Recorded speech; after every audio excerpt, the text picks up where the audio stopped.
First, let's watch this clip and then come back at the end with commentary. I am a victim of grooming. I was groomed when I was 11 years old, and I am disgusted with all of you here. I'm disgusted with all of you because it was not an immigrant, it was multiple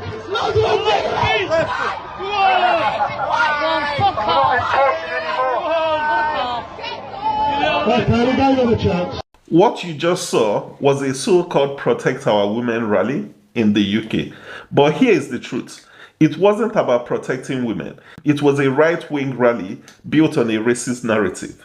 That the danger to women comes not from white men, but from black and brown men. In that very moment, the microphone was snatched away from a woman, not because she was off topic, not because she was incoherent, but because she told the truth. All her abusers had been white men, and she repeated it several times. That truth didn't fit the script, so they silenced her. This leads directly into today's topic, the lie of racism as pattern recognition. Some racists defend themselves by saying racism isn't hate, it's just pattern recognition. It's how we protect ourselves from danger. We see a pattern, like a certain group committing certain crimes, so we protect ourselves from them. It's survival. But nothing could be further from the truth. Racism isn't pattern recognition. Racism is a weapon. It's a tool used by the oppressors, usually the majority, to justify their oppression of the minority.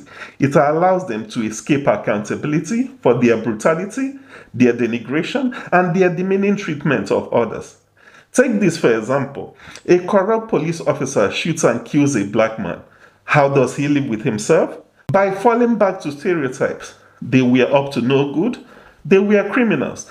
By convincing himself that his violence was justified, he avoids the weight of his guilt.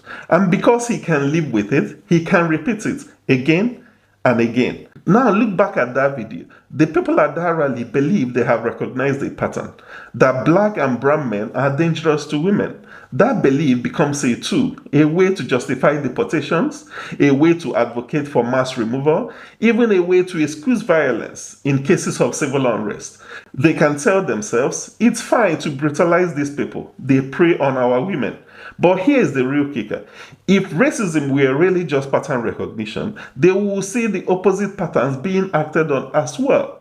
If shop owners following black people around is pattern recognition and not racism, we would have seen a white or black shop owner refusing to sell duct tape to a white man because he might be a serial killer.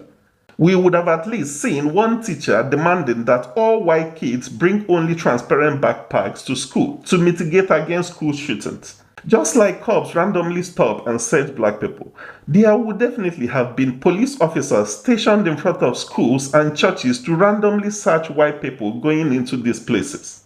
We would have seen a white dad getting ice cream with his daughter slammed face first into the ground and handcuffed in front of his daughter because he fit the description of another PDFR. We sure would have seen a female police officer shooting an unarmed white man because he saw him reaching for a napkin in his glove box and assumed he was soaked in chloroform. Or a white priest barred from speaking at a primary school because someone decided he looked like another predatory priest. But we don't hear those stories, do we? Because racism isn't about patterns. It's not about recognition. It's about power and how we choose to wield it against minorities. It's about keeping a system of oppression intact, even when the facts don't fit the story.